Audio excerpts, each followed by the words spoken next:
Bonjour.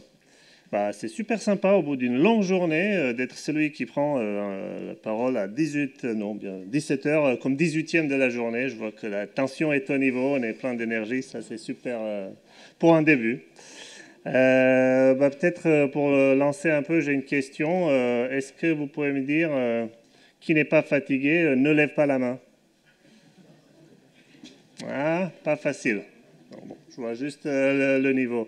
Bon, on va essayer de faire court et un peu plus rapide. Je me présente rapidement. Donc, Haris Subasic, je suis responsable de l'équipe avant-vente chez Bonitasoft depuis 12 ans déjà, une société grenobloise, mais on arrive juste à la fin à vous dire ce qu'on fait et pourquoi. Je vous explique d'abord quelle est l'approche qu'on propose à résoudre un problème qui reste très présent dans les organisations, même en 2024, qui est l'existence des silos. Et on n'a rien contre la messagerie EGED, on les utilise nous aussi dans notre organisation. Et dans la continuité de la présentation de tout à l'heure, effectivement, je voulais vous parler d'une approche basée sur processus qui peut aider, ça peut être une approche pour aider à traverser les silos et résoudre ces problèmes avec les solutions existantes. Du coup, nous, en travaillant avec les organisations, avec nos clients, on se rend compte que ce problème des silos est vraiment toujours présent. Damien en parlait aussi tout à l'heure. On a beaucoup des applications de partout, on a beaucoup des données de partout, mais la réalité est que à tout moment, on n'a pas la bonne information au bon moment pour la bonne personne. Et du coup, il y a les flux qui se cassent, ce qui crée les silos. Et ce n'est pas juste un constat de notre part, c'est aussi quelque chose qui a été partagé dans une étude récente par McKinsey. Ils ont interviewé plus de 1000 sociétés un peu partout dans le monde, des différentes tailles, etc. Et ce qui ressort comme résultat, c'est qu'il y a 3 raisons qui bloquent ou qui font échouer la transformation digitale. La première place, la première raison, la raison principale, c'est les silos qui existent, que ce soit fonctionnel, départemental ou autre. Ensuite, il manque aussi des choses, donc de courage pour se lancer dans les initiatives. Il y a toujours le problème d'adoption lente des technologies, mais c'est quand même, on trouvait assez flagrant cette information. Du coup, nous, chez Bonitasoft, avec notre solution, on propose une approche basée sur processus, parce qu'on trouve que les processus sont les roues des entreprises. Et du coup, je trouvais l'illustration sympathique. On est à Grenoble, on aime bien le vélo. On constate qu'il y a des organisations qui ont des roues carrées et des roues rondes. Chez vous, dans votre organisation, est-ce que vous avez aussi des roues carrées? Moi, j'ose lever la main. Il y en a chez Bonitasoft aussi. Du coup, ça met juste en évidence des problèmes qui sont liés à des problèmes opérationnels, tels que les délais de livraison, les délais de traitement, les coûts excessifs pour des traitements, pour les activités au quotidien, ou aussi les surcharges de travail. Et ça affecte les collaborateurs au quotidien. Il y a des frustrations de partout. De l'autre côté, si on arrive à avoir des roues rondes, l'idée, c'est d'augmenter la visibilité sur l'activité en général, de partout dans l'entreprise, d'améliorer la fluidité et finalement aussi d'améliorer la performance, qui est quand même le but ultime de chaque direction d'organisation, parce que c'est pour ça qu'on travaille dans les entreprises. Je m'attarde juste un petit peu, 20-30 minutes, pas plus que ça, sur quelques problèmes que les roues carrées créent dans les entreprises pour mettre en évidence en quoi l'approche par processus peut nous aider. C'est d'abord, du coup, comme je disais, un problème de manque de visibilité. Et du coup, souvent, on se trouve dans la situation qu'on ne sait pas tout à fait qui fait quoi. On est même dans les mêmes services avec les collègues à côté. On travaille des fois même sur les mêmes dossiers sans forcément savoir qui doit faire quoi à quel moment.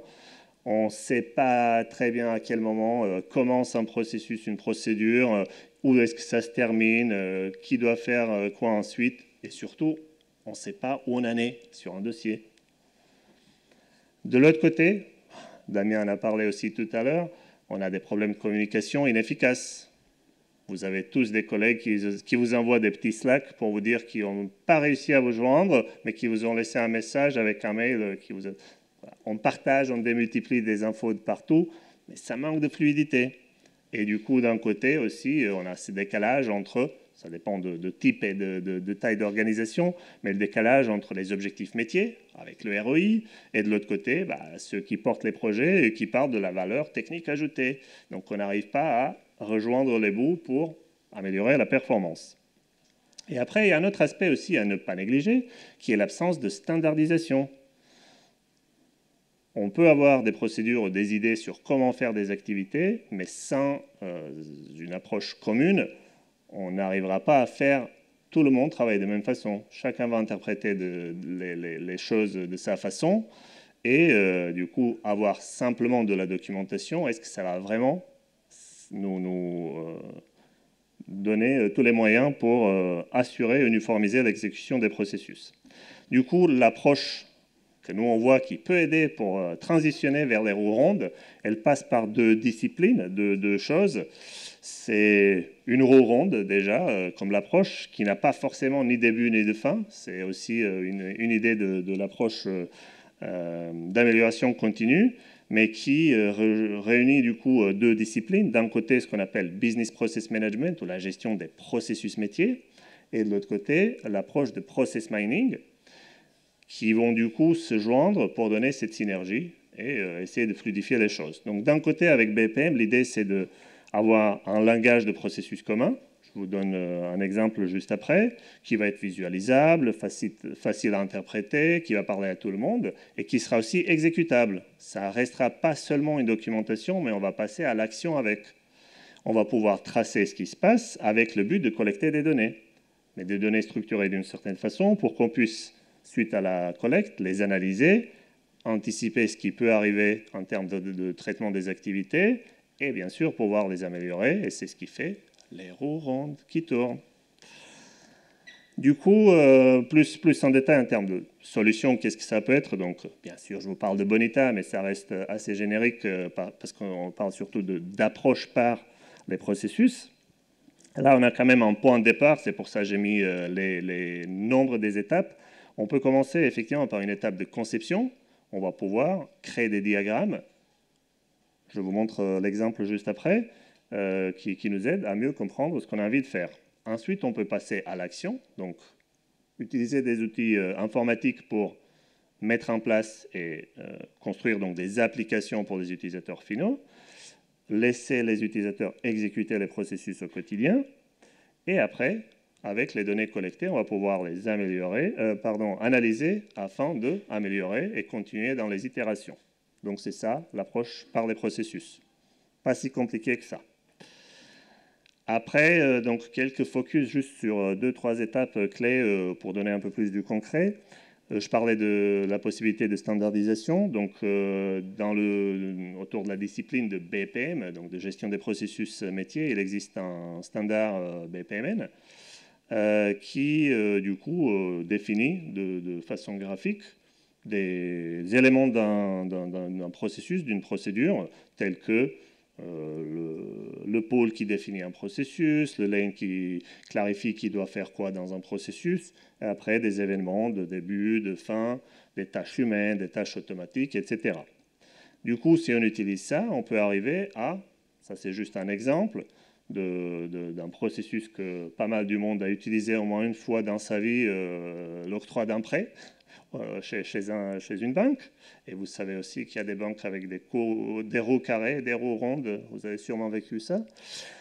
Du coup, on peut avoir un diagramme qui illustre comment on souhaite ou comment on a besoin de dérouler les activités métiers d'une organisation. Quand je dis métier, c'est aussi tout type de service en fonction de la nature d'une organisation. Et l'idée, c'est aussi que ce type de standardisation ou de formalisme graphique, ça permet de rapprocher les métiers et l'informatique. Parce que c'est quelque chose qui est à la fois visuel, donc abordable par ceux qui ne sont pas techniques, et de l'autre côté, c'est un point de départ pour l'implémentation, et du coup, qu'on se lance dans ce cercle de implémentation, exécution, etc. À partir de là, du coup, on va pouvoir implémenter, créer des applications qui s'exécutent, et je peux vous recommander une solution qui fait ça, ça s'appelle Bonita. Du coup, c'est une solution de Bonitasoft, l'éditeur grenoblois depuis 2009. On a donc une plateforme de modélisation, d'automatisation et d'optimisation des processus métiers qui fait le tour. Et on est fiers aussi, c'est pour ça on est là, de partager que c'est du coup tout d'abord un projet open source qui a été démarré en 2001. On a évoqué ce matin des noms de l'époque pour ceux qui se souviennent de INRIA, Bull, etc. Donc pareil, c'était un projet qui était incubé en début des années 2000. Et en 2009, donc les cofondateurs ont créé une société qui continue du coup de développer le processus, la solution en format open source communautaire, mais on a aussi une édition payante en format souscription. Donc avec cette plateforme, on peut modéliser, automatiser, optimiser les processus. Et du coup, dans cette approche par processus, Bonita devient effectivement un chef d'orchestre pour l'exécution des processus entre les différentes personnes, systèmes, et de plus en plus des robots aussi, c'est la réalité du monde dans lequel on vit, afin de bien suivre toutes les étapes. On va pouvoir du coup configurer les données, l'organisation d'une entreprise, mettre en place la connectivité avec le SI, créer les interfaces, tout ça avec l'objectif du coup de pouvoir, par exemple, quand on arrive au moment de l'analyse, facilement, à partir de diagrammes qu'on a vus tout à l'heure pour la gestion des prêts bancaires, qu'on puisse facilement analyser qu'il y a des étapes sur lesquelles on passe plus ou moins de temps. Donc ça permet pas seulement aux collaborateurs de se rendre compte du travail au quotidien, mais aussi à la direction d'une organisation d'analyser quelles sont les étapes, les moments sur lesquels on passe peut-être plus de temps que prévu, que nécessaire, et peut-être rééquilibrer le travail afin de, en fonction de type d'activité, répondre mieux aux attentes de nos utilisateurs finaux et respecter les délais attendus. Moi, par exemple, j'ai eu un délai de 15 minutes pour cette présentation. On me signale à un moment donné qu'il reste 2 minutes. Quand j'ai prévu un processus, je peux très bien anticiper, analyser qu'il me reste même pas 3 minutes, même si on n'est pas d'accord avec le timekeeper. Du coup, je passe, comme prévu, à la conclusion, la dernière étape. Du coup, l'idée avec cette approche, c'est effectivement, d'un côté, de pouvoir orchestrer, automatiser vos processus pour avoir un bon niveau d'efficacité opérationnelle au quotidien, mais de l'autre côté aussi, générer donc des données qui permettront de faire ce qu'on appelle du process mining, donc de faire du data mining, mais sur des données structurées par processus, afin de tirer des conclusions et travailler sur l'amélioration continue basée sur des faits et pas seulement sur des idées reçues, pas seulement sur des hypothèses, et du coup, ainsi créer une roue ronde qui va pouvoir donner de la fluidité au quotidien dans une entreprise. Un bon élève, je vais m'arrêter là. Vous allez liker ça et éventuellement me garder du temps pour une question s'il y en a ou pas. Merci, merci en tout cas.